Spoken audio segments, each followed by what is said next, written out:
not even a robbery. It's like they came in, they broke the back door, and they tried to steal the safe, but the safe is bolted to the ground. And so robbery was done. Welcome back to the Bhavcast. Today I got comedian and father. Please welcome my dog, Keith Johnson. Yo, yo, yo. How you doing, brother? I'm good, man. I'm good. Yeah, we got this tape on our ear.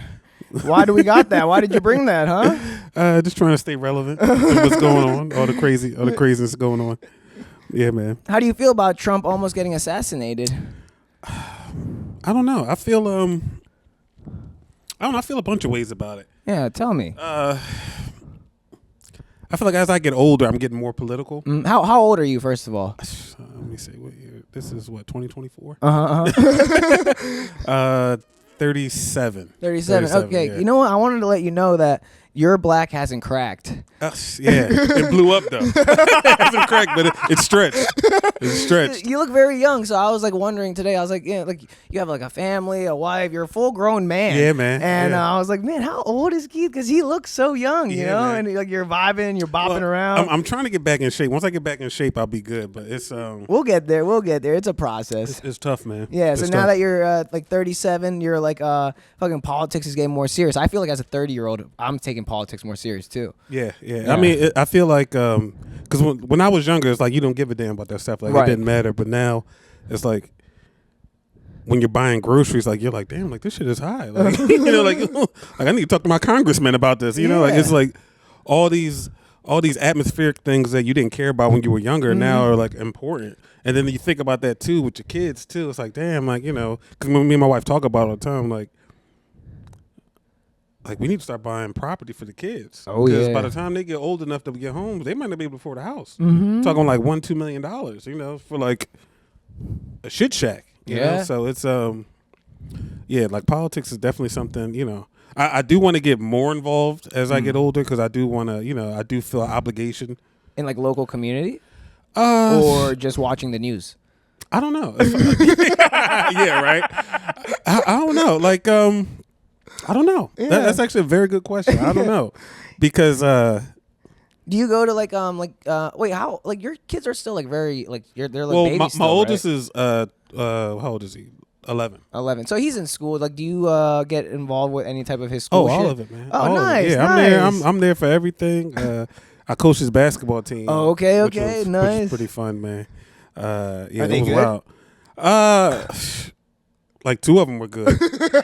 Yeah, but the thing about coaching the team, it's not the kids. Like the kids are cool. It's the parents. I believe it, dude. Oh, it was this one dad, man. He like one game he because his son. I felt bad for his son, so I kept like arranging plays around his son. I was like, look, make sure we, you know, work him the ball. Yeah, Make yeah. sure he get a shot in the middle. You know, if he missed, give him a rebound. Get the rebound, give it back to him, let him shoot again.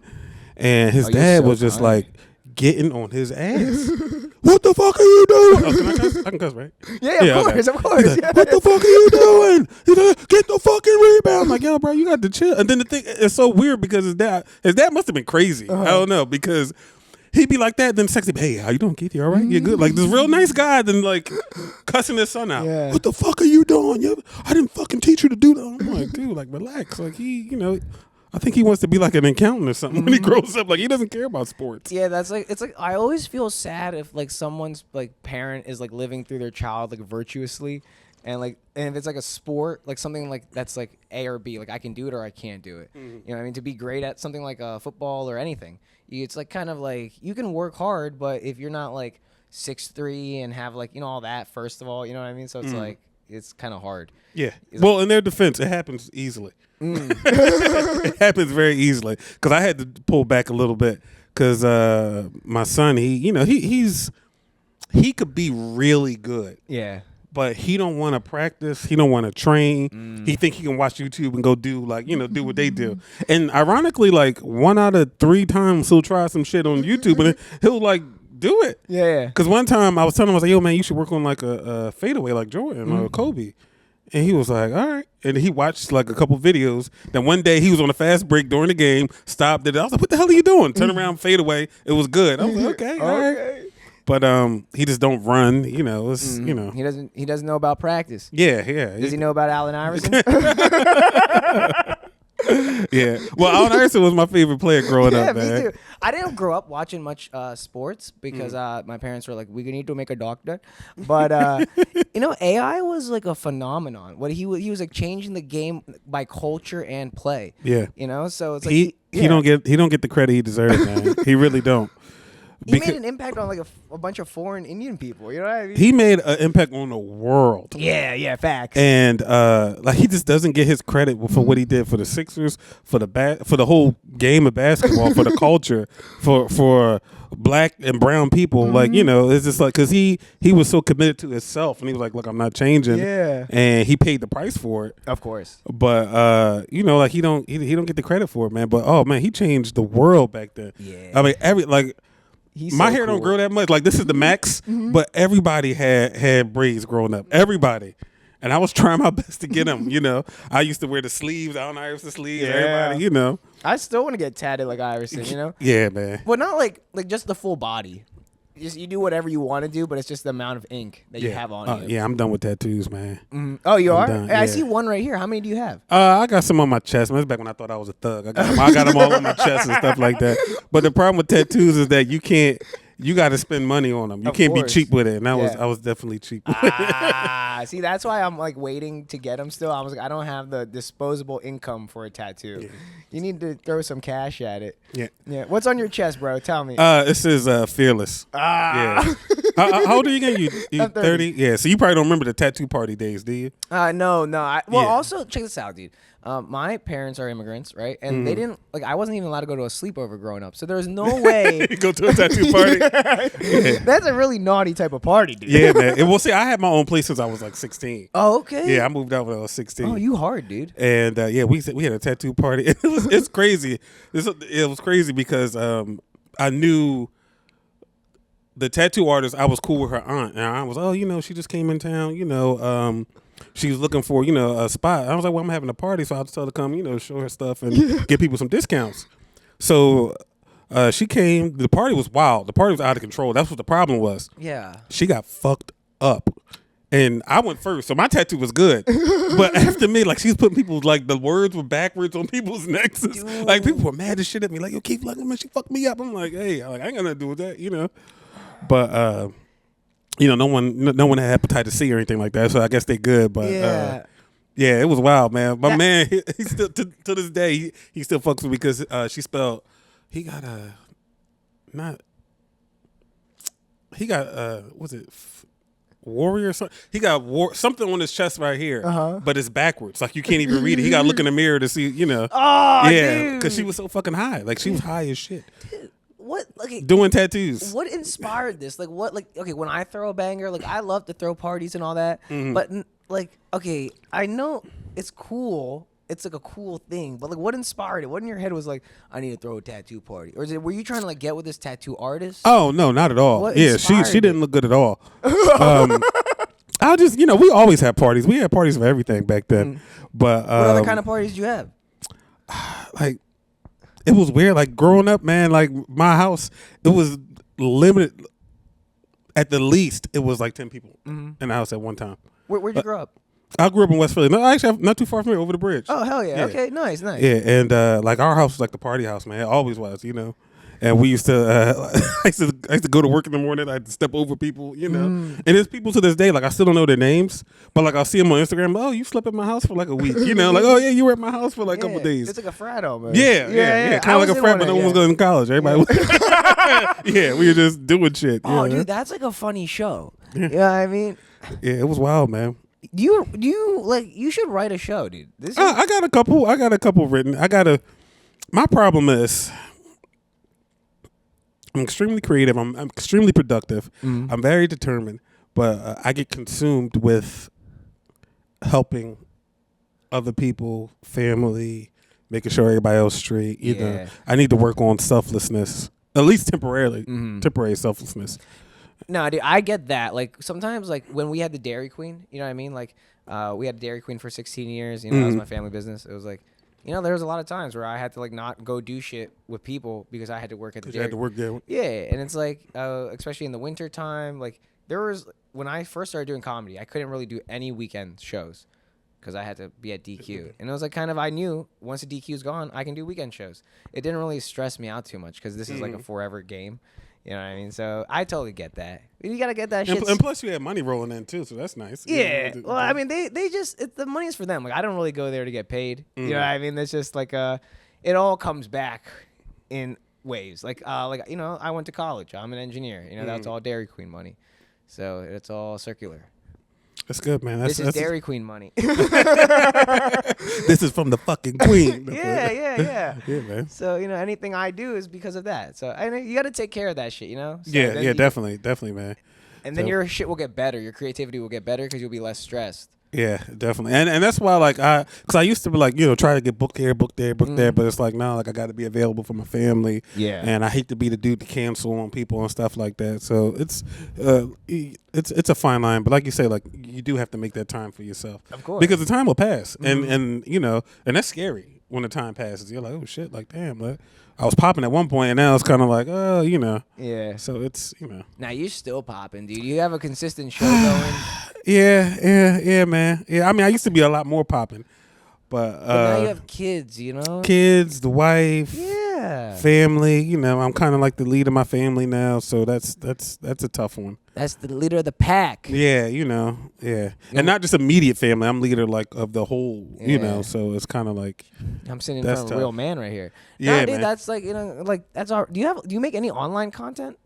Oh yeah, I got a bunch of old. I had a so it's so funny. Like all the stuff that's popping now.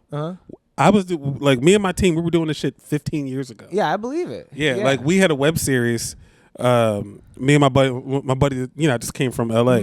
We had a web series, and what we used to do was we would have like a big party that was a comedy show. Yeah. But then we would have like maybe like a 10-foot projector display, and we would play the episodes. So every week people will come back to see the next one. Like it was fun, man. We had a good time. Just send all that content to some like Asian kid in Asia. Have them clip it up. You know what? That's what I've been. It's so funny you said that because I've been doing that, and I'm like, what if this shit start popping again? Because people still, because I used to play like 6 different characters. Yeah. And there was one character like people really loved, and you know, till this day they'll still mess with me about the character. The character was derived from so when I moved out when I was 16, I moved into the projects. Yeah.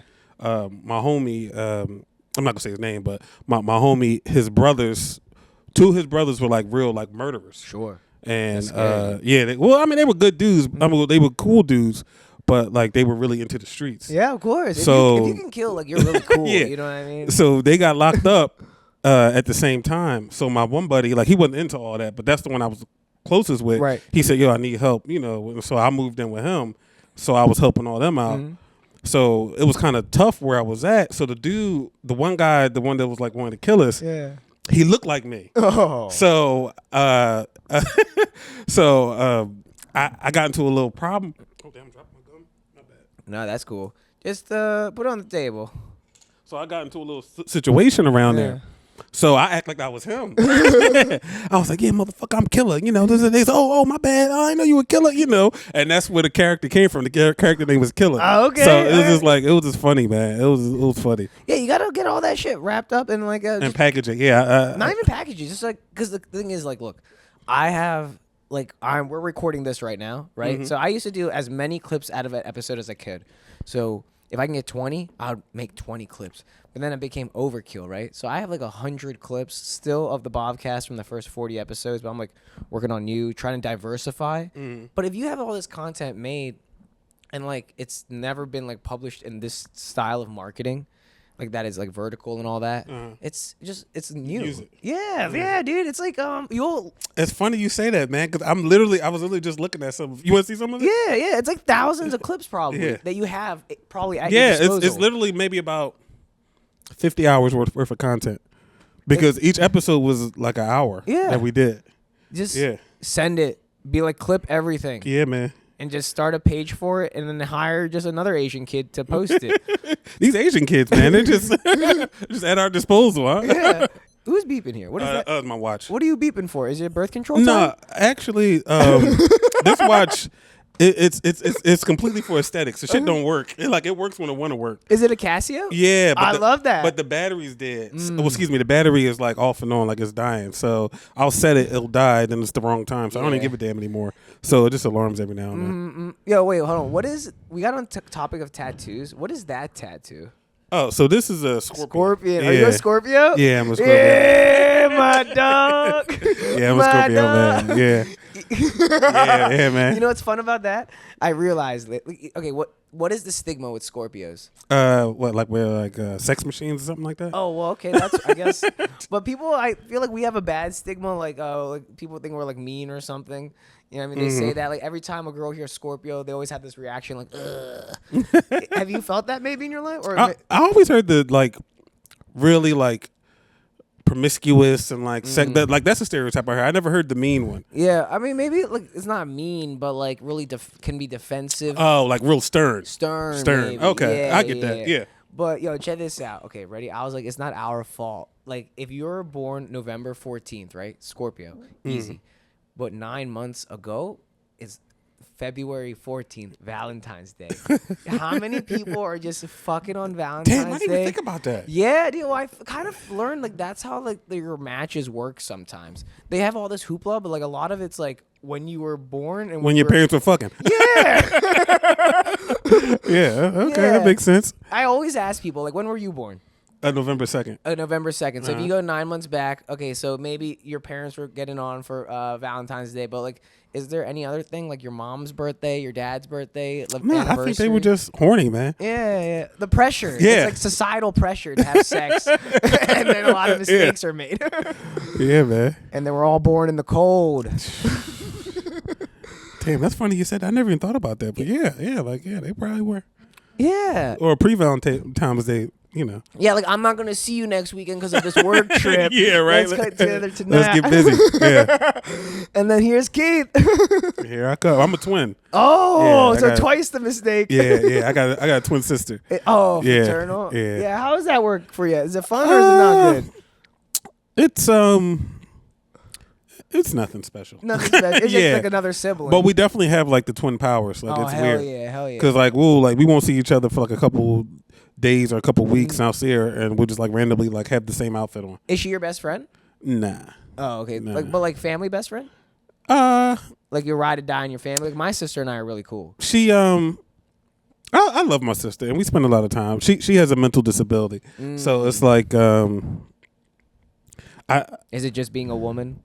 Yeah. It's like I try. Yeah, right. I got one. It's like I'm in a mixture between like trying to, I don't want to say be her dad, but like try to protect her. Yeah, I feel that. Make sure she's doing the right thing, and also being a brother as well. Hell yeah. So Keith, you're so responsible, man. You want to adopt me too? Man, I have working hands. I just try to be, man, just because I really have no safety net. It's all on me. So it's not like I'm responsible because I'm just like I have to, I just want to be. It's also good karma, dude. Just being a good person, living life in the light, and not trying to be sneaky and shit. Like it feels good at the end of the day. Like when you die, when you're an old man laying on your deathbed, you're gonna be like, at least no one's here stabbing me. You know what's crazy, man?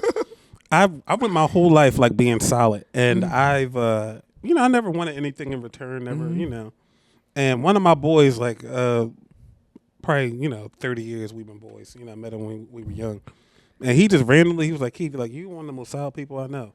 And I was like, damn, like, thanks, man. Yeah. Like like that felt good. He's like, you're solid. Like, I can trust you with anything. Yeah, and that's a nice feeling, dude. Yeah, it was good to hear, and I was like, damn, like, thanks, man.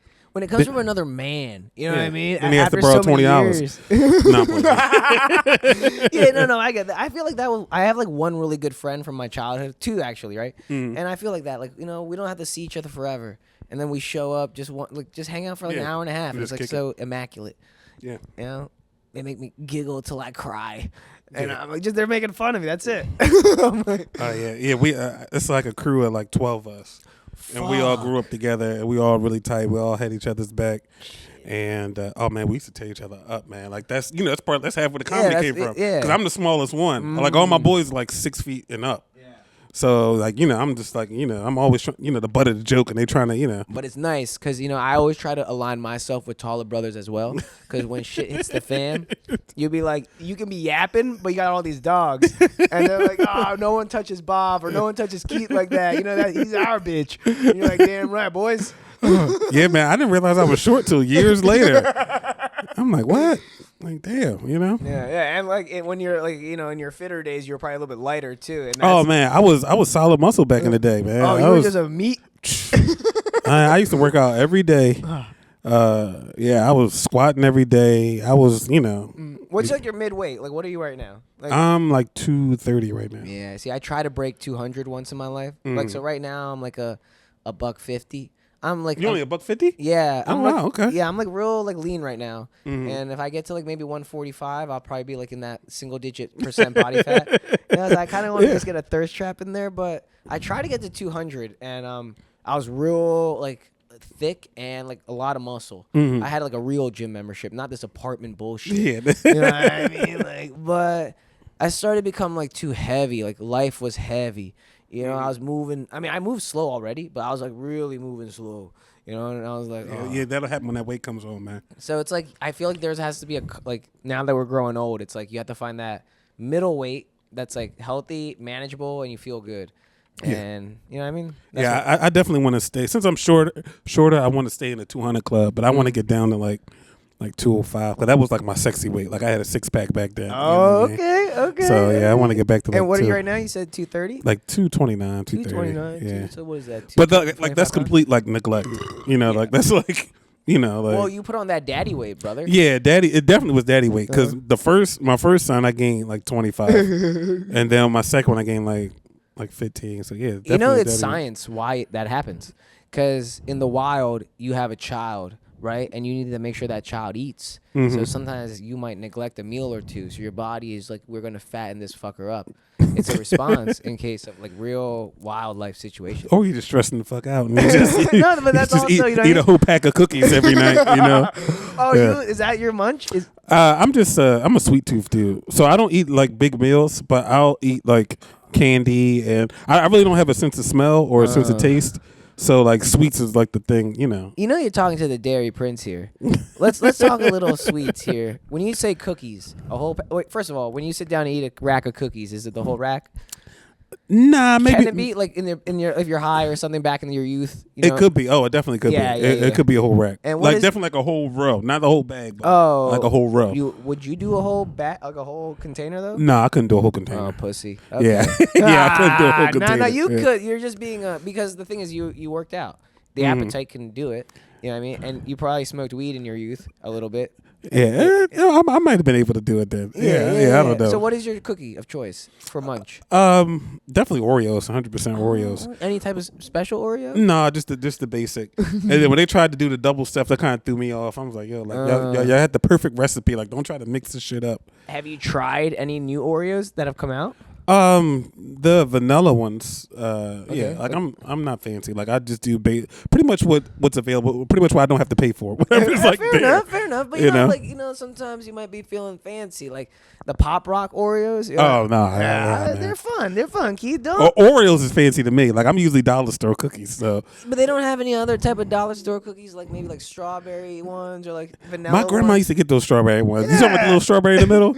Yeah, my grandma used to get those. Exactly. Yeah. Like the white wafer, strawberry in the middle. Yeah, with the strawberry in the middle. Great cracker. And my dumb ass, I used to cookie. eat it like it was like, because when I ate it, I always had to make sure I get just a little bit of strawberry on your tooth. You know, like the flavor. Yeah, it's great. Yeah, we had so we had the Dairy Queen, right? And one of them was like we had a strawberry golden Oreo Blizzard, and it was like strawberries and that golden Oreo, like vanilla cream and like the cracker, the vanilla cracker. You know what I mean? It was so delicious, so delicious. Are you into chocolate? Chocolate cookies and cake, but not ice cream. I don't. How about For some reason, bars, yeah. But for some reason, chocolate ice cream, like it makes me sick. For some reason, Does all ice cream make you sick? No, just chocolate ice cream. Okay, yeah. You know, I feel chocolate ice cream also makes me more sick. Yeah, I don't know what it is, but I just can't eat it. But chocolate cake, I can eat chocolate cake all day. Yeah. But, what kind of bars are you on? I don't really do bars. Reese's is my Oh yeah, I love go-to. Reese's. That's considered a Reese's bar. definitely, and Crimpets. Crimpets. Yeah, Crimpets, man. I'm a sucker for some Crimpets. Tasty man. cakes and all that Yeah, shit. yeah. You know, Tasty they Cake. have the Tasty Cake factory down in the South Philly, at the ship next to the shipyard. Yeah, well, I remember back when it was in North Philly. Oh, hell yeah. My homie wife used to work there, and she used to, bring us stuff. So, yeah, man. Yeah, used to love that shit. Sometimes when I'm going to work in the morning, when they're cooking on like Mondays, I'm on a diet, man. I'm trying to get fit. Like the only extra calories I take in are alcohol. You know what I mean? Like right now, I'm really strict with it. It's summertime. I'm fucking regimented. That's good, man. You disciplined like that, man. Well, in the That's winter good. time, I'll eat the snacks. But right now, but like I smell it, and I'm like, oh. Yeah, see me, I will make space for it. Yeah. Like I won't eat for I won't eat the lunch or the breakfast and make space for the cookies. So the thing is, I'll get hangry if the belly starts rumbling. And what is it? It's like I get I don't like to go out and do comedy if I'm like in a rude mood. I don't like to present myself like. So I gotta be like satisfied in the belly. So like, but I'm like, I have a bunch of meal preps, always eating them. You know what I mean? They're like fucking, they're disgusting because it's like nothing great. It's meal prep, but like, it's not like like at my parents' house we keep a bag of cocoa fudge. It's this fudge we had at Dairy Queen, and I loved it. I was an animal for cocoa fudge, dude. Cocoa fudge. I had to Google that one. Yeah, dude, it's great, and it's just like I love it. And every time I go home, I'm just ripping from the bag. Oh. So did the Dairy Queen ever get robbed or anything like that? We had one robbery at the very end, and it was like it was not even a robbery. It was like they came in, they broke the back door, and they tried to steal the safe, but the safe is bolted to the ground, and so robbery was done. And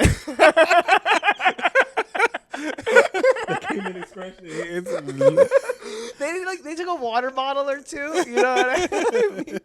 But it was an inside job from the mall. It was in Plymouth Meeting Mall. That's where our Dairy Queen was. So if you ever been there in the last 16 years, I gave you ice cream. I've probably seen you before. Yeah, and it's like it was an inside job because it happened overnight, and so someone between maintenance and somebody had a connection. It wasn't just like some rando G, walking during the day. They was like, hey man, let's hit the honey pot. We gotta get this Dairy Queen. Oh man.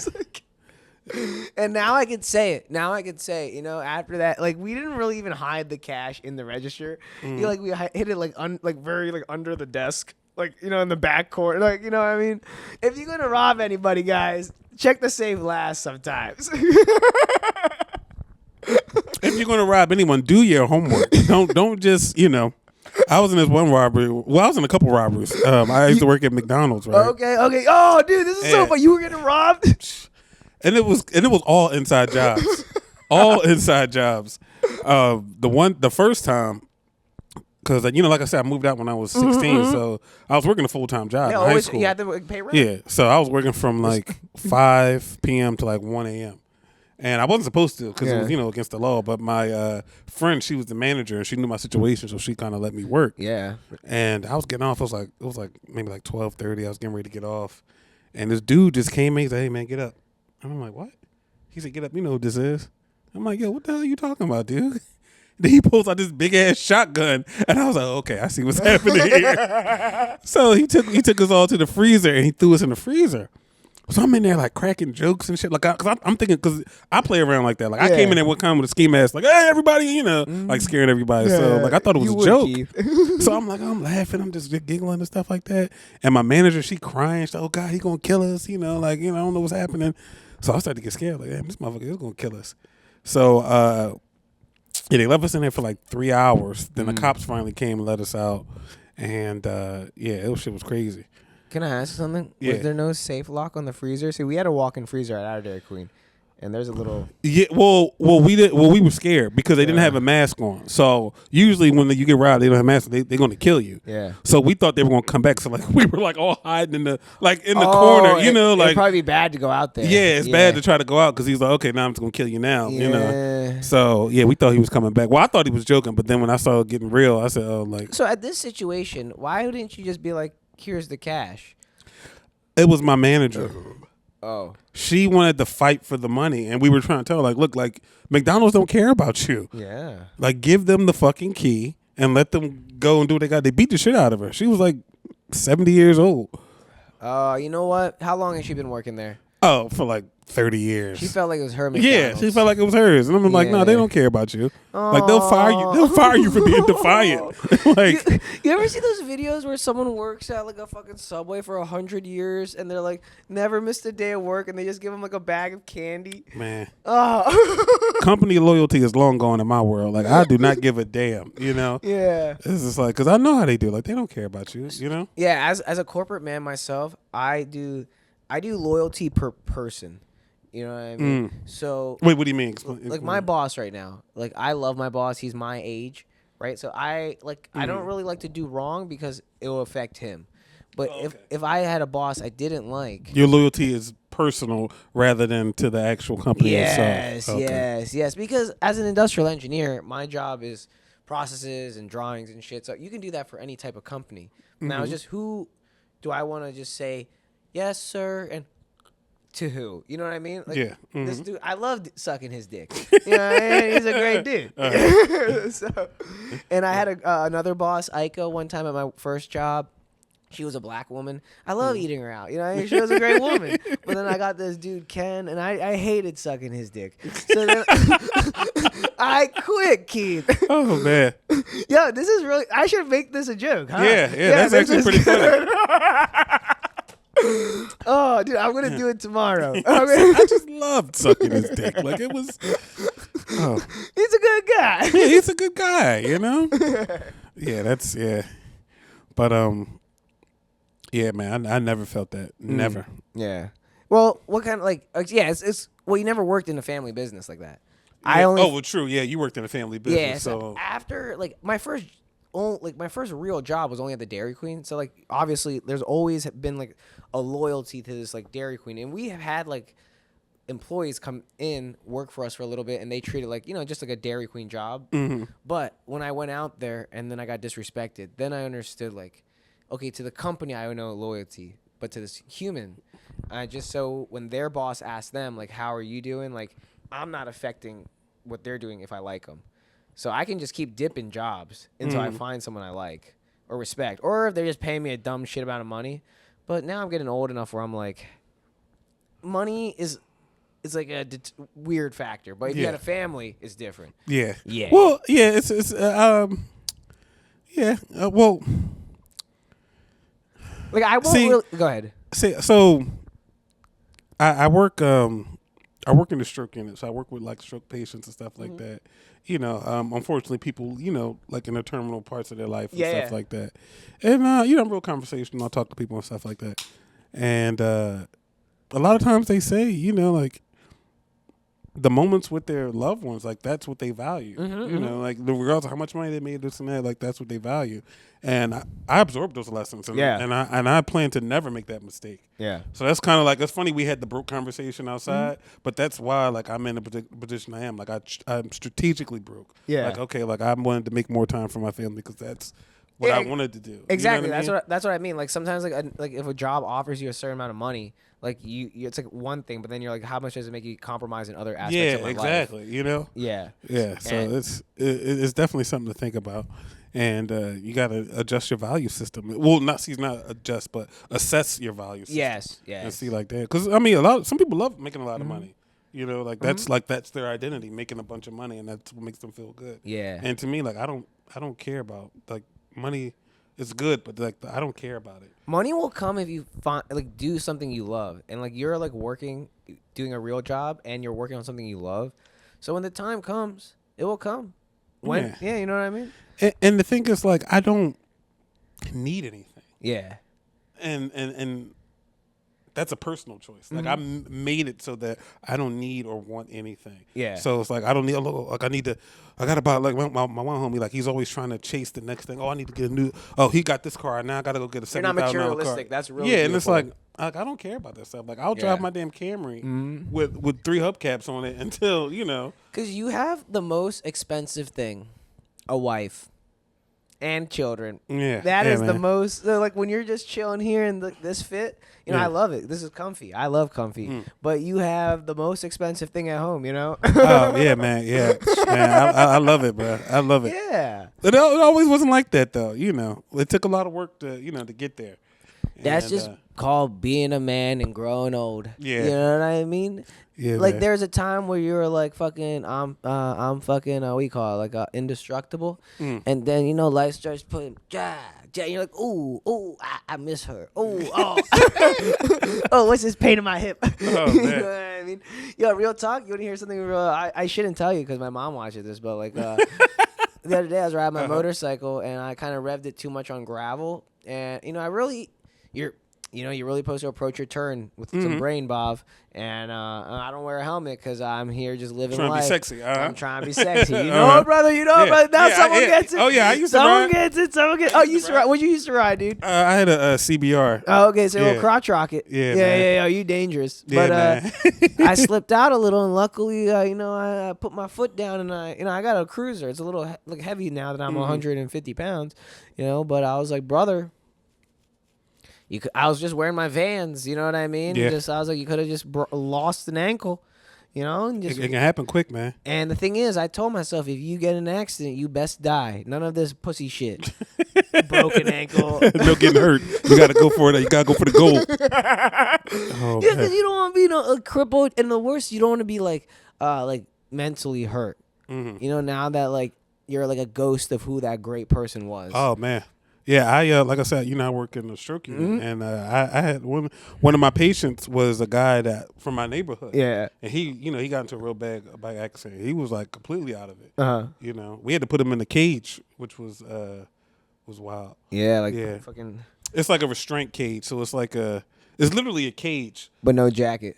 Yeah, no jacket. So like you Okay. can move around the cage, but you can't you can't hurt nobody. You can't hurt yourself. Is it mattress like cushioned? Yeah, it's cushioned. It's like nylon. There's a zipper on it, but the zipper's on the outside. Is it fun? Come I on. mean, I haven't been in there, but Okay, if you had one at like your house that didn't have all the energy of that cage. it looks like a tent that's 2 feet off the ground. That's what it looks like. Yeah. Okay. And yeah, it was wild, man, because he was completely out of it, like fighting everybody, pulling his dick out and pissing through the little like nylon holes and Love stuff that. like that. It was, Love that. Yeah. Did he have a big dick? Nah, he didn't. I always wonder because it's like sometimes when guys get like really blacked out, some dudes have this tendency to pee, like on people, Yeah. right? Or like just like be like, hey, I'm peeing. Like my one buddy Hoyson, he like loves to pee on Xboxes when he'll black out. Oh shit, that's a weird one. Yeah, dude, he's a bad naughty boy. So like maybe it's like a confidence thing, like I got this huge dick, I won't pee everywhere. You know what I mean? I like to pee in the corner because I don't have a big dick. I just have a dick. Well, back to the weight thing. I lost like 2 inches, man. Oh, brother, Yeah. see that would keep me skinny as That's why I'm fuck. I gotta work that back out. I would be the skinniest man Yeah, I man. could be. I lost 2 inches. That shit was crazy. Cause it was weird when I was like, what the fuck? But if you push hard enough, can you get those 2 inches back? I gotta lay like all the way back. All the way back. Cause at first I thought it was my mind. I'm like, yo, like what the fuck is going on? But then I researched it and it was like, yeah, like for every 22 pounds a man gains, like off their baseline, they lose 2 inches. No. Is this something they just tell us, or as you get older, I also Your dick just gets smaller as you get older. you know how you shrink? Yeah, it's very possible. What if I'm just saying? There's a lot of propaganda out there, and as someone who's born a doctor, I worry about it. But at the end of the day, I'm like, if I have just enough money. Yeah. Money will but adjust the you're scales. like, but you're like a family man, so you already have a wife that loves you. Yeah. Yeah. And I'm still all right. I'm still in the game. Yeah. No, but you're fucking. You're fucking. I mean, your wife is pregnant right now. Yeah, there we go. Yeah, so I'm still in the actively game. fucking, dude. I'm not hating it. Those are bonus inches. That's what those were. They're bonus inches. I need the bonus back. Wait. So, how many boys you have right now? I got two. 2 boys. Two boys that's all you and have, right? the baby. You know what it is? Oh wait, did I tell you? I didn't tell you. No, My no. wife's pregnant. Yeah. So yeah. So how did you think I knew that? I'm confusing myself. Yeah, I'm like, did I tell him? No. Sometimes I do some sneaky research. Like I'll call someone's spouse, and I'm like, tell me some shit. No, I'm just playing. But really, the baby's a girl. So oh, so she's gonna have 2 older brothers. What's the younger brother is how old?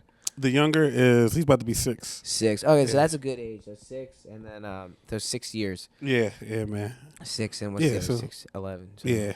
That's good. She's gonna have 2 boys that'll be like, hey, you have a name for her yet? You guys? Yeah. We're looking at Kelly. Kelly. Yeah. Kelly. Because I wanted both of them to be Kelly, but they didn't want it. But they're boys. You can't be calling them Kelly. No, I know a lot of cool ass Kelly guys. Yeah. Really? Is that like a thing Go ahead. in the black community? I knew that was coming. Is that a black thing? Ironically, they were 2 brothers. Yeah, but I don't know if it's a black thing now. But yeah, they were 2 brothers. Yeah. The Kelly brothers. Yeah. Yeah, but I wanted my oldest to be Kelly, but she was like, nah, And then when me and my wife was having my youngest boy, I wanted Kelly, but then we ended up naming him after her father. So what are their names, if you don't mind me asking? Ryan and Thaddeus, but we call him Teddy. His nickname's Teddy. Okay, Thaddeus is a good one. Yeah. Is he growing to be a sophisticated man? He is. He's all about working out, and he's all about his fucking money, man. Yeah. Like, it's crazy. Does he like to read? He loves to read. Good, man. Like good. he's legit like a kid genius. Okay, show like, him those legit. movies with like the fucking black guy that's really smart and his name is like Xavier or something. He got this crazy ass like old name is Thaddeus. He's gonna do great things. I love that. Yeah, man. Yeah. I really believe in naming your child like a great name, and they'll do something like Yeah. Yeah. Names 100%. I think people fall into their names. 100%. Yeah. Because if you think about it, all Kevins look the same. All Ashleys look the same. All Melissas look the same. Like people fall into their names. Yeah. So yeah, man. I know 4 Baviks or Baviks. I apparently say it the most whitewashed out of all of them. I can't help it, dude. I'm just trying to fit in this country. But I was trying to buy my website, BavikPatel.com. I'm doing this shit. I got a fucking fish on the wall. She's so alive. And the guy that has it, Bhavik Patel, he is our family friend. Oh, wow. So you knew him. He died. Oh, damn. So, but his wife and his kids are alive. That my mom and dad still talk to the wife. But brother, when I tell you what the website leads you to, www.bavikpatel.com, it leads you to his LinkedIn. It's not like you can just go to LinkedIn / this guy. I was like, no. Yeah. Well, did you talk to them about getting the domain? Not yet. I don't need it yet. I don't need it yet. But when the time comes, I know where it is. Yeah. I know who has it. Yeah. Yeah. Well, that's the important part. Like, you know who has it, and they'll probably give it to you. Yeah. And if not, look. We're family, right? That's just 2 additional smart little brown boys. The brothers. One of them is older than me. One of them is younger than me. So it's like. But they gotta be doing something. They're smart. I don't really know what they've been doing, but like they can't be. Their dad had a LinkedIn. Yeah. My parents never had a LinkedIn. Oh man, you know what I mean? Like LinkedIn is bullshit too, by the way. Yeah, when I first got on LinkedIn, and I'm getting all these jobs, I'm like, oh shit, I'm like, yeah, let me reply to these jobs, these fucking criminals are trying to steal all my information. I had to Zoom with a guy, right? He got a fucking V-neck on, a V-neck with white T-shirt with a blazer. He's like, yeah, man, you're good for the job. He said to start, to send over your banking information. Yes. I'm like, dude, we didn't even have an interview yet. You're talking about sending my banking information. I almost got scammed too. I went on like a 4-month bender to start this podcast, and then I was like, money running low. I was like, I'm not moving home. Let me get a job. And the whole interview process was over. Like they would send me a PDF, answer the question in text, and then I send it back. And then they sent me a contract. I ran into him too. Yeah, it was like $150,000, and I'm sitting here high as hell. Like I was like, there's no way someone's gonna give me 150 without talking to me. Yeah.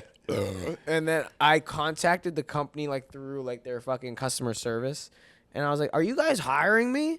And then they went up to like their HR head of engineering, and they're like, "No, this is a scam." And I said, "Thank God, because you know, if I fell for this, you guys shouldn't hire me." Damn, that's crazy. I think that same guy, I think he hit me up too. Yeah, Yeah, dude, they're hitting yeah. I up got everybody. the PDF and fill it out. And the 150. That's what gets people. The 150. Yeah, you know? yeah. And like, oh shit, like let me apply for this. Yeah, I was trying to get a 6-figure job, but this time I couldn't do it. But next time around, I'll get it. Hey man, hey. I'll get it. Yo, so wait, when we started the Bobcast, we were talking about this ear thing. Then we went on this beautiful tangent. But yo, what if he got shot and died? What happens? What is happening right now in this country, Keith? You're like the first person. I don't know, man. See, the thing is, I feel multiple ways about it. Yeah, tell me. And there's no wrong answer here. I feel multiple ways. The way number one, I feel that I definitely feel like this potentially could have been staged. Yeah. To rile up his supporters, and try to claim the presidency, because a lot of contributing factors don't add up. Because if you see some of the video, the guy was sitting there for like 10 minutes, and it wasn't like he was sitting there, with an iPad. He was sitting there with the damn gun, and people were like, "Yo, there's a dude over there with the gun." I agree. I have heard all this, and I agree with all this. Like everyone is saying all this shit, but like, do you like? And at the end of the day, like that's really like very fine timing, right? Like just to clip an ear, or do you think people's marksmen are that good? I think he clipped it himself when he went under. Was it not bleeding on the way down? Mm-mm. Oh. Yeah, it didn't start. Well, from what I saw, it wasn't bleeding until he came back up. Oh, okay. Okay. Yeah, I just, you know what I mean? Because you hear it, and he goes like this, then he ducks down like that. And then he comes up, and then that's when you see the blood. Oh. Yeah, so. Oh. Yeah, but the thing is, the government does all types of shit, man. Like, the government, I used to work with, I used to do armed security. Okay. So I worked with like a lot of old guys that used to work for the government. They show all types of shit that goes on, man. Oh. And look, like the government does some fucked up stuff. Yeah, I can't. I mean, I have no trust in my government. Yeah, it's scary, man. It's scary. It really is. And yeah, they do some fucked up stuff. So I wouldn't be surprised if this was staged. Like, Interesting. You know, they take a quarter of my paycheck. And they be doing theatrics like this. You know what I mean?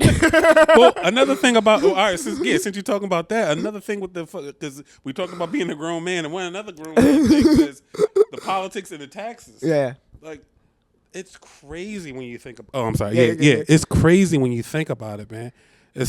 You're getting taxed so many ways to the point. If you really do the math, you only get like 20% of your money. Like that's all you really get. Now think about this. That's a W-2, right? And now like people like Cardi B have explained this. Like those type of people. Wait, who? Cardi B. She just who's this again? Yeah, Cardi B. I know she says a lot of bad shit, but the way she explained how like being a contract worker, almost like a performance worker was, and like the money how she explained that, I was like, oh, they're really getting robbed. You know what I mean? Yeah. So, big time. Big time. Yeah. And not only that, people of our background are getting robbed as well. Yeah. Because, Diddy, before his foolishness, he brought out some numbers. He said, we contribute to 100% of the music industry's culture. But I think he said one year the music industry made like a total of like $100 billion like, collectively for the year. Yeah. And we got 1% of that. Wow. So it's like, not only are you being taxed, you're being manipulated, and you're also not earning your appropriate wages based on what you're doing. So it's like the world's just crazy, man. Yeah, and like that's why you have like artists like Russ. Do you know Russ? Yeah, I'm familiar with him. He's like fucking just you gotta like self-produce it. And back then, honestly, it's like they got stuck in this loan thing. Basically like the record industry is like a bank. And they get these guys on these loans, and they like, and then they're like fucking propagandaing them, like get this Lambo, and like they loan you, and then on top of that, they make you cover the expenses, and you don't really understand the concept of expenses. Yeah. Because if you did, you would have more control over it. Yeah. Because on what you were just saying, T.I. was talking about that. No, excuse me, somebody who had T.I. featured on the album was talking about it, and he said, "Yeah, T.I. charged me $40,000 for wardrobe, he had on Dickies and a white T-shirts. So it's like, yeah, like if you don't understand the concept of that charge, you can't even itemize it. So it's crazy, man. And since we're on itemization, taxes, you don't even get fucking itemized for that. They're just saying, hey, trust us. Like we're gonna take care of what we need to take care of. Yeah, I mean the tax return joke is like dead and beat, but it's like, you know, like you ask them like how much do you know, and they're like, we don't know until you do it, and then we tell you here's your number. You know what I mean? Oh yeah. It's like fucking crazy the whole tax return thing. Yeah. That's like paying taxes. I'm talking about like allotted money that they take and what they're supposed to do with it. Oh, of course. Yeah, you know, like I think a great example is like toll money. Tolls, schools. I mean, how much money the school? How much money do they take for schools? Too much. All this fucking money, and you mean to tell me like each kid don't have enough money for a fucking MacBook to go home, or enough money for like tutors and stuff like that? It's like enough money to pay teachers a reasonable wage. Let's even say like every kid gets like a lunch. You know what I mean? Like yeah. Like no, but it's crazy. It's like fucking the education system in this country is fucked. Like don't even okay. There's a lot of things I hate about Trump, and a lot of things I didn't really care. But one of the things, he had that Secretary of State. I forget her name right now, but her Callaway or something. Her daughter was Claudia. I remember that because she went on fucking Instagram, became like this social media star, shitting on her mom. It was great. She basically made her mom resign from fucking the government. That's crazy. Yeah, like because her mom is like this 90-year-old woman. Here, there's the one right behind you. Oh, I'm good. I'm gonna switch to water. Yeah, that's fine. Thank you, though. But like, she was like, fucking. She was like, my mom sucks so much. Like, her mom was trying to get all like funding towards like public schools and inner cities like canceled. And this came from like a lady who has never had to go to public school. Like there was a storm. It's a disconnect. That's what it is. It's a 100% disconnect, and definitely lobbying for other objectives. Yeah. One of my the only thing I really care about I think is like education. That's like my first, my really big first. But what type of education too? Just like public school. I went to public school. Well, I mean because education itself is also a tricky, a slippery slope. Because like, what are you teaching? How are you teaching? Yeah. And what mindset are you building for these kids? Like kind of like I want like an old school mindset, math, science, history. Yeah.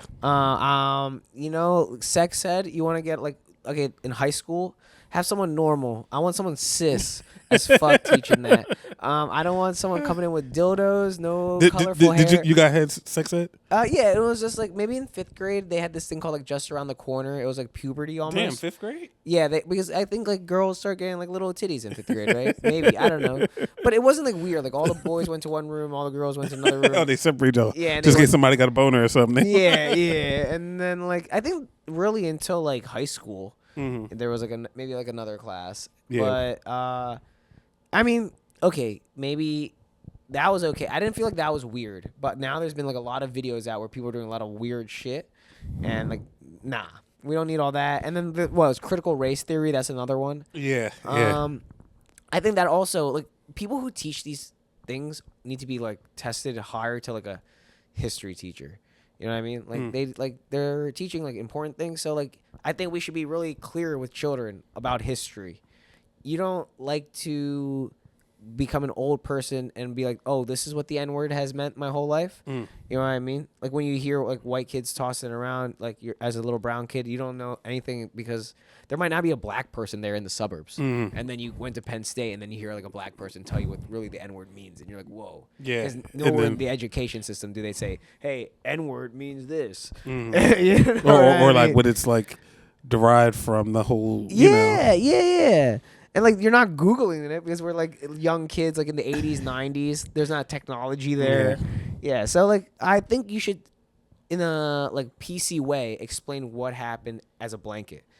You know, like what happened when the white guys came here to the Native Americans. What was happening? There's slavery in other parts of the world too. So you gotta like really. Slavery's still going on now. Yeah, literally. Yeah. So and you know what's funny? I was thinking about that earlier. I was driving and I was like, damn, like.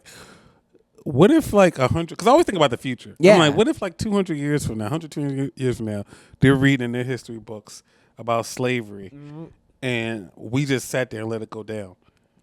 What if they were reading those history books as slaves in the future? Yeah, and they're like, damn, like this guy was sitting here doing comedy and it was slave. Like, why didn't he help? You know, Yeah. It's you know, it's weird things I think about sometimes. Because like, okay, like just like you were saying, like we study those type of things, but I see history never really clicked for me because I always understood like the perception concept, and it's like, how can you tell me something happened? Yeah. When it's 100 different perceptions. So what you're saying happened could happen differently to someone else, could happen different to someone else, could different to someone else. So you can't tell me like this is what it is because it's not. It's never what it is. Yeah. Because it could be anything. So all that to say is like even what was my point with Whose point of view is that textbook? Yeah. You know what I mean? It's whose point of view, and did they value the other point of views? Yeah, did they hear both sides? Yeah, because it's like, you can tell me your point of view, but is your point of view empathetic to everyone else's? Because then I'll listen. Yeah. You know, or are you just trying to get your point across, either trying to make yourself look good or really just trying to just, you know, coerce me into whatever. Yeah. So it's just, you know, it's funky to think about. So like because you say that, like, you know, like there's always these memes like Trump like raising his hand with like the blood on his ear, like they're gonna say this is gonna be in textbooks. But now that you say it like this, like when it's in the textbook, because this is American history, right? The assassin, like the attempt of the assassination. Yeah, exactly. So it's gonna be in the textbook, and it's gonna be like, what is the point of view? Is it going to be like, oh, those damn liberals and their blue hair try to shoot this guy? You know what I mean? Or is it going to be like from our perspective where we saw it and we're like, oh, we don't kind of know what to believe? Or it could be from the person that was their perspective, like, yo, this was terrifying. Yeah, you know, like we thought we were going to die. So it's just like, just history within itself is just like a really tricky topic, and it's a real slippery slope if it's not done appropriately. Yeah. No, and I agree, dude. It's crazy. Yeah. And it can like really brainwash people for their whole 100%, life. 100%. Yeah. Brainwash them 100%. My dad is from deep down south. Like deep down south. Is it an accent? Well, he passed, but yeah, he had an accent. He still had an accent. But like he was like Jim Crow South, like to the point where like he couldn't wear white shirts. He wasn't allowed to wear white shirts. Wow. He couldn't eat any white food, like white rice. They weren't allowed to eat white rice. Wow, that was a part of segregation. Oh, big time. His brother got killed right in front of him. They killed his brother right in front of him. Eating white food. Yeah, it was crazy, man. So like, my wife is white, so like that whole like thing. It was tough for him, but I could see like he got through it because he loved me. And he loved her, and it was like, oh, okay, you know, I'm gonna try to make it work. Wait, what other food is white, dude? Like, like white bread. He couldn't eat white bread. He eat like rye bread and stuff like that. Well, that's better for you. Yeah. So. I mean, I eat rye bread. That's a good one. He came up on that one. That's a come up. Oh man. Chocolate ice cream. Okay. Yeah. Right. Yeah, I know he's dying for that vanilla. Wait, dude, that's crazy. I mean, like that's the thing. Like, you learn all about like the way they segregated like black people and white people. Yeah, but you wouldn't know anything like that unless food, you see man. you have that person's perspective. Wow. So it's You really taught me something right there. Man. Take this man. to the stage. Hey man, yeah, man, yeah. He's talking about that all the time. Yeah, man. the punchline is that rye bread. He's on the come up. yeah, right. Yeah. That's why, like, you know, like I feel like almost they had to be like during slavery time or like when like black people were citizens and but like, there's still turmoil. Like, you know, like you guys are always fitter too. Like they're always a little jealous. You know, like, I'm a little jealous too. If I see like a big fit black guy, I'm like, God damn it. You know what I mean, like that's always that thing too. Or like just they don't have to be big. They just fit like good metabolism. Yeah, man. Some dude in my neighborhood was like that, man. Like he didn't work out at all. Fuck him. 8-pack, like fucking pecs. I'm like, dude, like what the fuck? Like, you know, I'm running and working out every day. You know. Who's that football player? Is like A.B. Brown, maybe. But he always eats like candy. And I hate him. Antonio Brown, I think. And he's like that guy, like maybe that fucked Tom Brady's wife. Who's that guy? You I'm know? not sure, but I know what you're talking about. Yeah. But he's like literally talks about his diet. It's like I work out and I eat candy, and he's rippled. It's crazy. Dwight Howard, he takes in what 12,000 calories a day. But what though? Oh, he eats like whatever. Oh, that's He's a big candy guy too. Oh, but you know what, Dwight? That's I don't really know all the players that well, but Dwight is like really big though. Yeah, he's like 7 feet tall. Right, like so that. that's Yeah. okay. Like he needs like all the calories he can get because he's moving around that big massive hunk. You know what I mean? Sometimes like if you're like Shaq size, and if you're like playing like his regular season, probably in his heyday, like he couldn't get enough calories. Yeah, just running that big But ass. 12,000, that's crazy, man. Yeah, but you know, If I did that, like I'd be like 400 pounds right now. Man. you got like a foot and a half on you. Yeah, right, yeah. Wait, so what about this? Yeah, like I'm like I don't really follow like WNBA at all because you know I try to be a doctor, but this Caitlin Clark thing, dude. Have you been seeing any of this? No, what about Caitlin So Clark? okay, Caitlin Clark, do you know her at all? Yeah, I'm Like, familiar okay, with Caitlin Clark. It's just like she's in the WNBA now, and she's like getting like beaten on with all this hate just for being great. And I think it's like I don't know if I want to say this, man. you say it, please, please. It's women, man. I know. It's just like she is the best thing for you guys right now. Like she is like y'all should be supporting her. Like she's like trying to help you. Like she is the golden goose right now. She's the one. Like she's the one. If anything, you need to be supporting her. Like oh, like wow, she's really building our brand. Like she's gonna bring the money to us. Yes, queen. Dude. But like they're threatened by it for some reason. Cause I saw one they just slapped the shit out of her one time for like she wasn't even getting a rebound. They just slapped her in the back of the head. It's like what is going on? Yeah, dude, and it's so rude because like, dude, like she's only gonna get better. You're only motivating her to crush more. And she's a shooter, dude. But the thing is, it'll deter people who because what she did was she brought a lot of people who weren't fans of the sport. No, it's that. Yeah, it's no clip. Okay. You're good. Bro. Yeah, she brought a lot of people who like traditionally didn't watch the sport Like me? there. Yeah, like me. Yeah. I never watched it. Well, excuse me, I watched it for friends that I knew who played, but I never watched it for just in general. Yeah, gambling. Yeah, and she brought like a lot of people, and it's like instead of supporting her and kind of using her as a trailblazer, like y'all feel threatened and like y'all doing like little stupid shit to like challenge her, and it's like. And you're only making her bigger. Or maybe, dude, maybe that's the fucking propaganda, dude. I don't even know what's true anymore, Keith. Maybe they're brainwashing us. Like, we're low-key hating on this bitch just to make the WNBA bigger. But it's making people not... Because it makes me not want to watch anymore. I know, but when you see the clips online, do you get infuriated? Nah, I'm just turned off now. Because it's like, now it's stupid stuff. It's not about the sport no more. It's about stupid shit. You're it's right. That's like watching wrestling for like quality defense moves. It's like you're not gonna like. There's no purpose now. You're right. I wanted to watch the game for like skill and see like what's going on. Now like y'all just like fucking with each other. Like nah, I'm good. Like, I deal with enough of that. Unless you guys are throwing bows, I don't want to see any beef on the court. You know what I mean? Unless you guys are fucking. And another thing, because I had actually commented on their Instagram.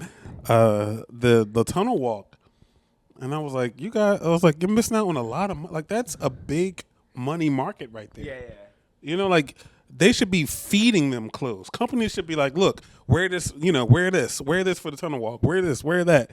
Like it's so much money to be made there, and it's just like little stupid shit that like they're gonna lose people with little stupid shit like that. Yeah. Because I wasn't feeling that when I saw that. I was like, I'm not watching no more. Yeah, dude, I'm just gonna get a T-shirt with Caitlin Clark on it, and that's it. That's how I'm gonna support WNBA now. The only other women's sport I watch is women UFC, and that's because Dana sprinkles them in between the men, and I love it though. I love it. That's real.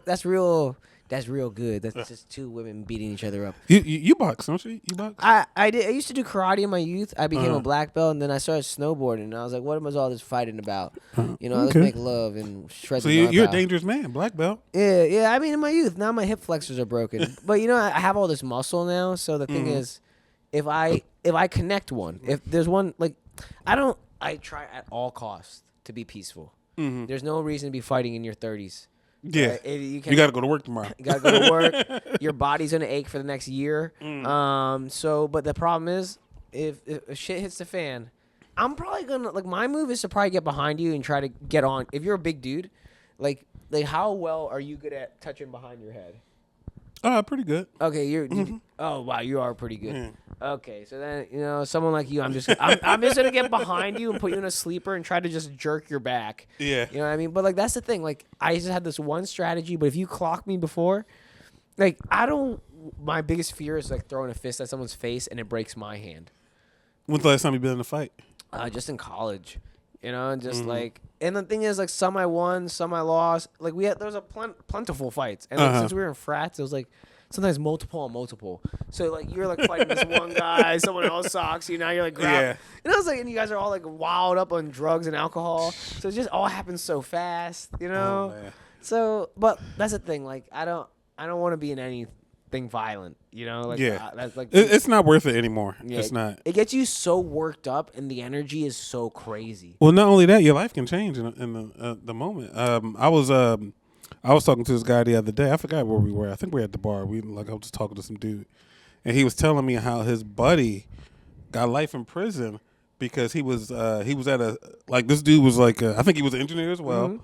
He was with his girlfriend at a Phillies game. Dude was mouthing off to him. He turned around and punched the dude. The dude fell, and he like gave him a kick, and he killed him. He ended up doing 20 years. So his whole life away for one, And both dudes lost there, actually. So it's like, for what? A game? Yeah. You guys watching dudes? Now look, this is the gayest thing I've ever seen. You went to prison, you died watching dudes in tight pants, hitting balls with hardwood. Oh, man. This is gay. Keith, this is not. Come on. And now he got a whole other gay situation he got to worry about. Right? Oh, man. Right? Oh, my God. They're going to be... Man, I'm terrified of prison, man. Oh, I'm terrified. Have you ever been arrested? Have I? No. Okay, no. Matter of fact, I almost did one time. Like a drunk tank situation? Something No, light? this was actually crazy. So Okay. I was coming. It was me and my homies. We were driving home from a party, and this back like I had a Bonneville, gold Bonneville, windows tinted. I had I had it all souped up and everything. So I'm cool, driving. Yeah. My homies, they turned up in the back. They laying down or whatever. So I'm driving. I'm on Stanton Ave, and I stop and get some gas. And then I get back in the car. We start driving down the road. Then the cops pull me over. So he was like, "Hey, what's up, man?" I was like, "Hey, what's up?" He was like, "Oh, can you get out? Can I talk to you for a second?" I was like, "Yeah, sure." I got out. He's like, "You got any guns in the car?" I was like, "Nah." He's like, "Mind if I check?" I was like, "Yeah, go ahead." He checked. And then he's like, "All right, cool." He's like, "Well, can y'all come with me?" I was like, "Yeah, sure." He's like, "Can I put these handcuffs on you? Just because, I don't want to get hurt." I said, "That's fine. Go put them on." So he put them on. I'm like, "All right, cool." And he's like sweet talking me. Is he white or black? White guy. So then he was like, so he put handcuffs on all my homies. Started, well, here, y'all hop in the back of the wagon. I was like, why we get in the back of the wagon? He said, well, just for my safety. Like, I don't want y'all to run and try to hit me in the back of the head. I'm like, all right, whatever. So we got in the back. So we sitting there, and it's like 5 minutes go past. I'm like, what the fuck? So he come back. He said, all right, so y'all going to jail for murder. And I'm like, what? And he's like, yeah, we know y'all did it. We just got to find the gun. And I'm like, what are you talking about? He's like, yeah, they reported it was 4 black guys in a gold Bonneville with tinted windows coming down Stanton Ave, and they just did the drive-by on, XYZ Street. I'm like, yo, that wasn't us. I was like, we just came from a party. He said, no, we're going to take you down, and we're going to process you and everything. And it's so crazy. Like, God must have been on my side this day. Because, like I said, I stopped and got gas. Yeah. I got a receipt. I never get a receipt. I got a receipt, and I put the receipt, like, in the middle, like where you put your cup holder. Yeah. So I was like, yo, check the cup holder and check the time on the receipt. So he checked the cup holder. He saw the receipt. He called his not the whatever the lieutenant or the captain, whatever. His boss. They talked for like 20 minutes and they let us go. Hell, dude. And it's like, if that wouldn't have happened, like I'd probably be in jail because like I didn't have no money at that time. I didn't have no money for a lawyer. So they put you through all the litigations and shit like that. Like it, like he walked you into the fucking. And I'm being nice. I'm like, yeah, sure. He's like, all right, yeah, just put the cuffs on. I'm like, yeah, all right, that's cool. Like, I understand, like, all right, you want to be safe. Yeah, and you don't want to argue because then he'll just shoot you. Yeah, exactly. So I'm like, all right, cool. Oh, my God. And he was like, all right, so we got y'all, y'all going down for it. Just tell me where the gun is. I'm like, what a gun? Like, what the fuck are you talking about? So, yeah, that was crazy. Dude, I've been in trouble with the police. Like, I've been in the drunk tank twice, but, like, It's like, yeah, they're like really disrespectful, and that's even worse because I'm not black. You know what I mean? They know they're just gonna get a check with me. Yeah, see, they're not putting anyone behind bars for just like. yeah, so I didn't have no money for a lawyer, and then it's like I know how it goes. Like when you don't have money for a lawyer, you pretty much fucked. Yeah, So it's yeah. like, you're in there, you stuck. Your life is literally falling apart on the outside. So it's like, yeah. So I got lucky that time, but yeah, I've never. Besides that, nah. Knock on wood. Yeah, knock on wood. You know. Yeah.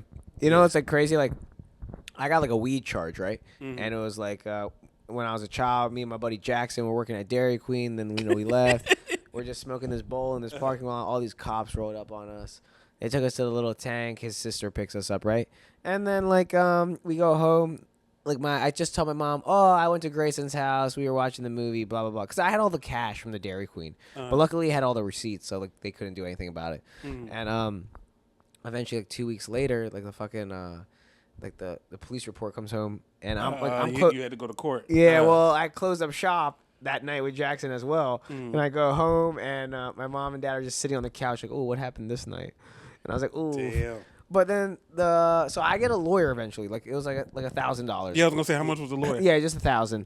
And it was like a local guy, and he was like, you know, he like scanned the records. He saw this guy, and I was like, and you know, I was like young, you know, it was like from the Dairy Queen, whatever. Like let's just fucking, you know, that's what part of Dairy Queen money goes to, fucking risk management.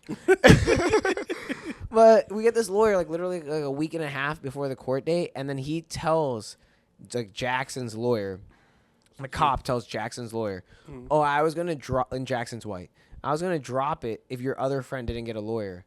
Well, brother, the date is approaching. You know what I mean? Like he said he was gonna drop it if you didn't get a lawyer. Like, why would you not protect yourself? Like this is see, and that's another thing. I know we talked about politics, we talked about taxes. Yeah. The legal system is shit. Very deep. Because it doesn't make sense for the fact that someone representing me talks better than another person, that I would have to do more. I potentially would have to do more time than somebody else. Yeah. You know, like that doesn't make sense to me.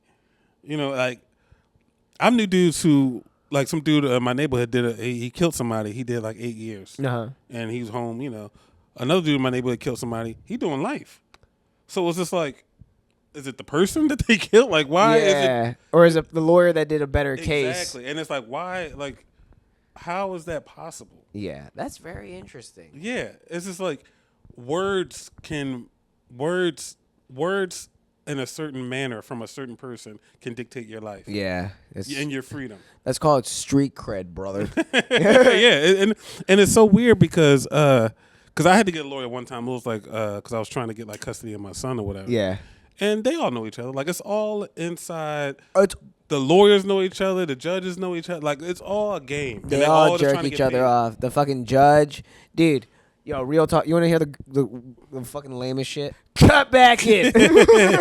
And back to the conceptual thing that I was talking about earlier, saying, like, words can determine your freedom and your life. Yeah. Actions can as well. Because they can be interpreted differently. Like, say if I go pee outside. I mean, how many people pee outside? The dogs pee outside. How many people pee outside? But because you as the officer felt a certain way or felt like, you know, your interpretation of the situation that I'm publicly urinating. Yeah. Whereas to anyone else, I'm just peeing just like anyone else, or like a dog. You're not finding the squirrels, or, you know. Urination is the craziest thing. I'm like, if you're hiding and peeing, like sometimes I'll be on a run, right? And it's hot right now. And I'll hydrate that whole morning.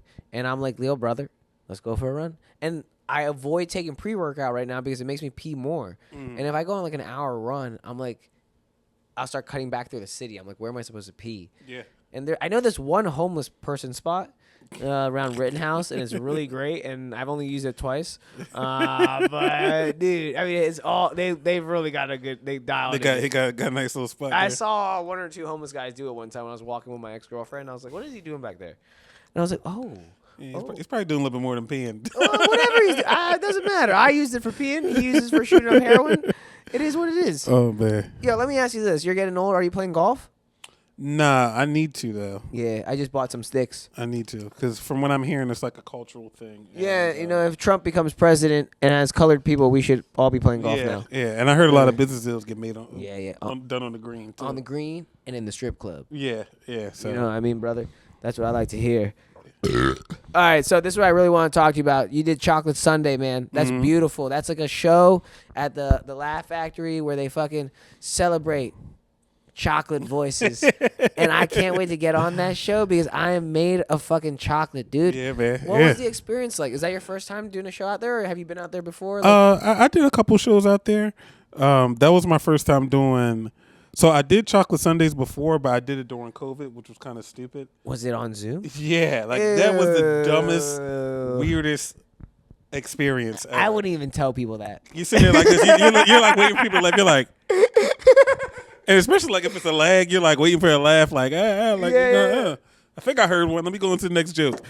But yeah, it was terrible, man. And on top of that, like I was here when we did it online. So it was like 2 o'clock in the morning, and I'm trying to tell a fucking joke. Like I'm tired. But yeah, that didn't go well. But yeah, and when I went there in person, it went great, man. Like it was a great crowd, a lot of fun. Tell me about the whole experience because I've barely left Pennsylvania. One of the things I want to get out of comedy is that I wanted to, you know, let me eventually tour and I can see things. And the first time I go see things, like that's gonna be what I open on. You know, it's gonna be fucking a good time. And it's like, so like when you go out there and like, what did you do that day? Like that Chocolate Sunday day? What was that day like? So I'm gonna tell you something that is kind of taboo in the comedy industry. Sure. But I do all the time. I adjust my jokes based on where I am. I think you should know your audience. A lot of comedians don't. They're like, no, fuck that. They're gonna hear the jokes I want. Like, no, like they paid to come here. Yeah. Like I'm gonna adjust it to wherever. Yeah. You know what that the thing you're talking about? That's people just trying to be like badass. Yeah, it's just like until you have curated your audience where your headline, like your name is on the marquee, where you can say whatever the fuck you want. You have to actually bend the knee to whoever show this kind of is. So if they don't want you saying retarded 45 times, you can't say retarded 45 times. Or find something parallel that's on the level but still getting your point across. Yeah. You know, because I did to your point about traveling, and I did a show in the Finger Lakes. Oh God, that went terrible. Because I was doing like hood, like at that time I was working on like hood material, like upstate New York, like, right? let me do yeah up there with it's kind of yuppie I used to up there. work up there building trains. Yeah, they had the they didn't understand anything. Yeah, they were like, what? Like, they're like, all probably white people up there. Yeah, there were poor people in this world. I was like, yeah, you know. So it was tough. So like ever since then, I kind of like wherever I'm at, I kind of adjust a little bit, you know, based on what's going on. You have to play the field. Like, you know, when COVID happened, we're doing all this outside comedy, right? Outside open mics, and here in the city, who is the number one outdoor performer in the city? Think about it. It's just homeless people, beggars, right? So we're doing these mics, and then these homeless people are running up on you. Like, what are you yelling about? Blah, blah, blah, blah, blah, blah, blah. And then you start to learn, like, you have to play the street. You got to. And then, you know, like, if I want to eventually get into cute Dairy Queen material, I got to... You got to build the bridge to that. You got to connect with them on their level and then build the bridge to where you want them. And I had to learn that, like, the hard way. I did. I mean, I still learn it the hard way because... You know, like some of the guys I roll with, like Andrew Dorman, London, and all them, they're like, Bhav, you say bitches so much.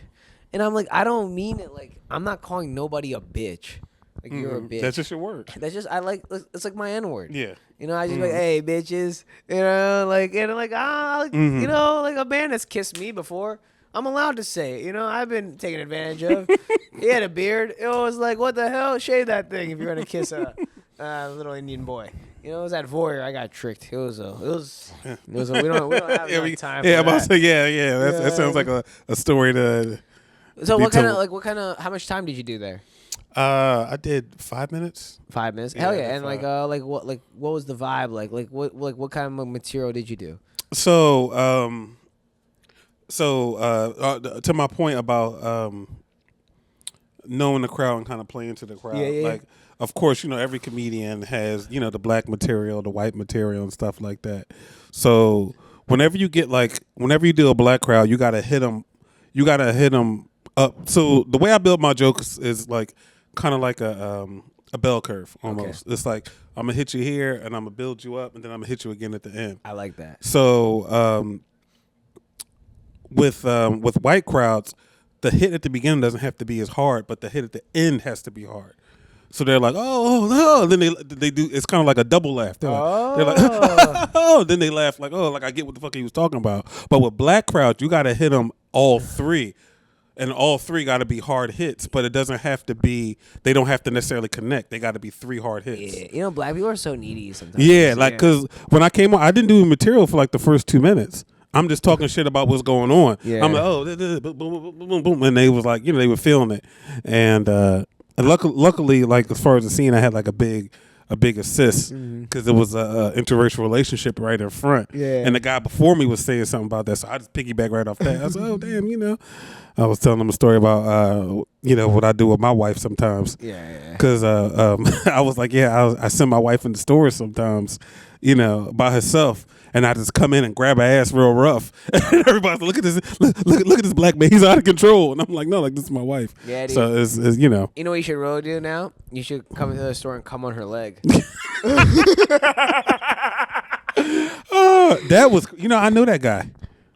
Yeah, dude. I mean, you're from royalty. Yeah. I said, well, he's been from what I heard. He's been a deviant. He's been so it was a matter of time. Yeah. Yeah. I've heard a little, like I haven't heard too much, but I heard a little bit. Someone was talking about the logistics of the situation, and then they're talking about like where was he jerking off prior? Well, see, that's the thing. Like either he was climactic and he held the trigger and he released the trigger. Yeah. Or he's that good where he can just like boom, boom, boom, and then shoot right away. Yeah. So the logistics is tough. So I don't know, like you said, like I don't know how he did it, but I'm gonna assume just like how like I don't really. It had to be a hold and release. It had to. Yeah, like you would hear someone like choking the chicken. You would hear that. I don't know. I can jerk off really quietly. I have foreskin, dude. You know what I mean? It's like a fucking silencer. Dude, I'm getting some really good jokks out of you on this Bobcast, dude. I got 3 good ones. I have to watch it back. Not me. I'm moaning and shit. I'm like, oh! No, I'm really quiet, dude. And I sleep quiet, dude. I've had like chicks tell me, like, sometimes I like really touch you when you're sleeping because I think you might be dead. Like, because if we're like really drinking heavy or something, right? And then like, just Bhav is out for hours. They're like, is this, no boner, no nothing? Quiet sleeper, quiet jerking off. I'm just a quiet boy. Just a ninja, man. Yeah, well, I wish I had the hip flexors of a ninja. Yo, Keith, you fuck with like the planet? What do you mean? Like, you like the ocean at all? I like to ask people this. Ironically, I was an environmentalist in high school, so we used to check pH levels in the Penny Pack Park and all that stupid shit like that. I love that. Do you have a favorite sea creature? Well, I like seafood, so I guess crabs. Oh, I love that. That was not the way I was going, but that's a very quality answer. Yeah, I mean, I like that. Like I love orcas. I love the ocean, and I love to get people's stance on that. I'm kind of scared of the ocean now. Just all the crazy stuff. Yeah, you go to like, it's hot right now. Do you go to the beach at all? Are you a beach family or not? So, because of like Instagram and TikTok, like I'm scared of everything now. Yeah. And I never was like this before. Like I'm scared. I saw a video the other day. A 5-year-old girl. What's it called? It's called sand collapse, whatever it is. It's a sand collapse. Sure. It's something along those lines. That's what it's called. So basically what happens is you could just be on the beach and it just collapse 20, 30 feet deep. And then the sand comes on top of you. Yes. So the girl, like she was on the beach and the shit just collapsed. So she fell in and the sand got on top of her and no one could get to her. Do you know where it was? I want to say Florida, I think. Okay. And she was like screaming and like no one could help her. They couldn't get to her. Now look, brother, I understand that fear. But that is like a very freak accident. That could happen to your house. That could be a true. Yeah, very dirt true. collapse. You know what I mean? Yeah. But okay, I get it. I also like look when I was a child, I loved to play in the ocean, and as I get older now, I don't get really hesitant about getting in the ocean because I know as a marine biologist in my dreams, the sharks are getting closer to the. Oh yeah, and that's another thing. Like, why are they doing that? Because they're hungry and their water is getting warmer and it's all plastics. Plastic in my balls, plastic in the ocean, plastic in my sharks. Or there's something out there that's scaring the shit out them from where they potentially are. Oh. Because I saw something. You think the megalodon is out there? Man, I saw an article. They had a picture of a whale that had like a fucking like bite of like maybe like a 10-foot bite mark in it. Why are you saying whale? Why not a megalodon? Oh, the whale had the fucking. Oh, yeah. So it's like, what bit it? Like, what? You know. So it's. I don't know. The ocean just scares me, man. Like even when I do cruises, I get terrified. Yeah. Because you know, you can fall off and then you just like it's pitch black out there. You're stuck. How are you falling off? Wait, hold on. No, you just said I build ships. I help build ships, right? That's people fall off cruises all the time. No one falls off a cruise. Everybody jumps off a fucking cruise. Not one person slips and falls. Oh man, I was giving it to my son the other day, man, because we when we were on the cruise, he's just like, "Well, I'm like, yo, hold on to the railing, like, hold on," because it was real windy and it was dark. I was like, "Yo, man, like we're going back inside, like, yeah." Yo, I mean, you know, like you've already said it, like you're not the tallest guy, and the fucking railing, you're probably yeah. One good gush of wind, I'm in the You're ocean, not man. though. You're not though. I'm saying the railing is probably up to like your like mid chest, most likely on the top deck, main deck. You know what I mean? It definitely was too. Yeah, Which is crazy. Well, you're not going anywhere, Keith. We got you. Yeah, I got all these new fears getting old, man. I know. I used to be fearless, you know, but now it's just like this weird shit. What's your? Let's end here on this because we've been running this, and I gotta pee, and you know we've had a good time. What's your biggest fear in life, dude? Now I'll tell you mine after. My biggest fear. I don't fear death. Mm-hmm. My biggest fear is She's gonna come. Leaving my kids. That's one of my biggest fear. That's why I try to pour in them as much as I can, like just constantly, you know. Yeah. Trying to build strong people, and leaving them. Yeah, that's a great dad aspect. Yo, what changed in your life? Like, this was actually written. Like, when you had kids, what was like the first thing that really changed? Like, you're like, I was acting like a boy over here, and now I'm a man. Like, what was that first thing that went, and you're like, I don't need that anymore, or whatever. See, I always kind of like been a man, you know. Like I said, like I moved out when I was young. Yeah. Because I already had a plan for my life, and things were kind of crazy at home. So I was just like, this is how I want to do. But things changed for me with when I had kids, as far as understanding that I can't control everything. That was a major adjustment because there was some things I had to just sit back and just let time heal. And I'm just like, wow, like this is, you know. Yeah. And I'm still even learning that lesson now. And I haven't passed that lesson along to my wife sometimes because, like, she get frustrated. I'm like, look, there's sometimes some things you just got to sit back. Yeah. And just let them fix themselves. Time, dude. Time is, you know, what is it? Like, you know, I came out of a 7-year relationship. I do the bit, right? Mm-hmm. But, like, you know, that bit is rooted in real pain. They say, talk about your pain.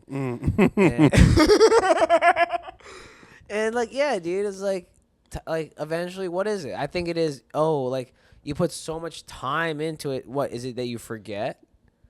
It's so much experiences happen.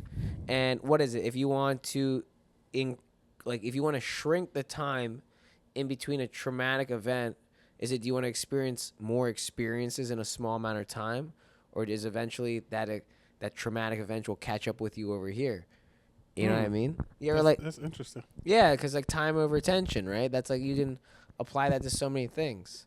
Trauma, comedy, lifting, you know, anything. Yeah, for me, time.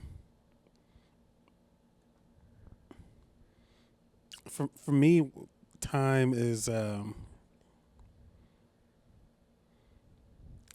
It all depends on how I approach it in the moment. Yeah. Because sometimes time is just like for like. I'm a big out of place, out of mind type of guy. If I'm not thinking about it, like ex-girlfriends, like I never was. Oh God, like if I didn't see you no more, it's like okay, like Like, But maybe that one that you had, that maybe this was the one you were going to. Nah, oh God, Keith, never. You're so hard, dude. You're the hard. Well, it's just like because I understand the reality of it. Yeah. It's just like if I'm not your first and I'm not your last, why am I getting upset? Wow. Because I got a joke where I'm like I'll talk about that. I'm like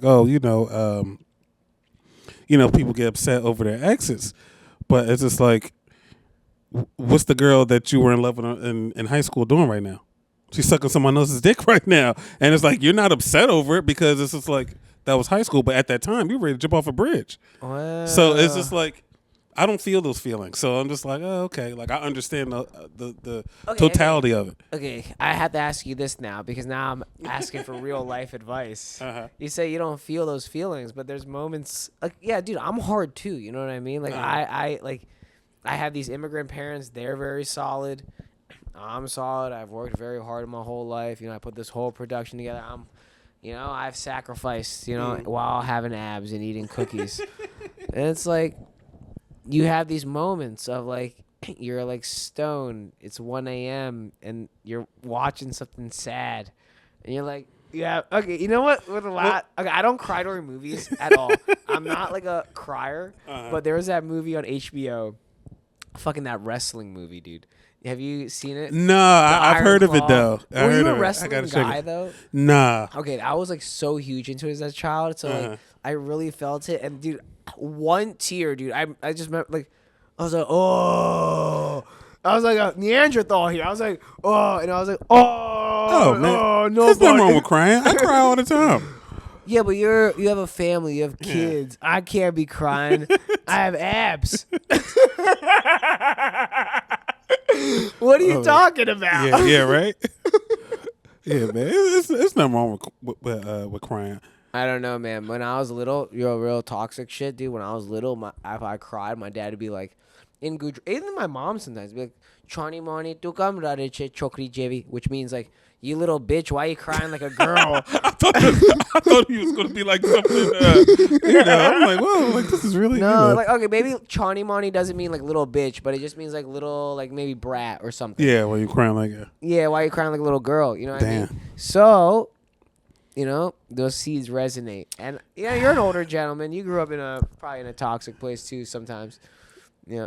What's your religious background? Are you Muslim or are you Christian or So I was raised Baptist Christian. Okay. So yeah, that's how I was raised. Yeah, cuz you're really level-headed. So I guess well, my level-headedness definitely comes from life. Experience, I've experienced every aspect of life. Like, yeah, you have. To like some of the craziest situations I've been in to some of the luckiest situations I've been in.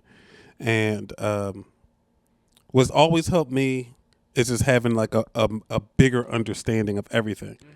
Just understanding like even like, our conversation just a second ago about crying and feeling sad about stuff like that. Like I feel those feelings, like I get them, but then reality clicks in. It's like, this doesn't matter. Yeah. Tomorrow I'm not thinking about this. You got to wake up and start chugging, dude. And I just think about like just the big picture of stuff. Yeah. And I feel like that's helped me a lot. It helps me a lot. And I want to try to put that into my kids too, because a lot of times we get so focused on, like there's a metaphor I do with my son. I say like there's multiple parts of life. There's what's in front of you, there's what's behind that, and there's everything, the atmospheric stuff. So you need to focus on this, understand this, but know that all this is present.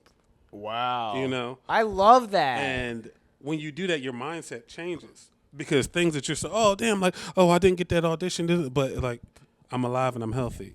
That's here. My family's good, so everyone's good. And I'll have another chance at it. And the cosmic energy is up there, and it's always aligning itself in the predicaments that if you're serving the energy well. And that's what I mean. Like, that's why I'm proud of you for always, like, trying to, like, fucking kill it for the fam. Align them correctly. Because, I mean, I think comedy, what this all is a very selfish endeavor.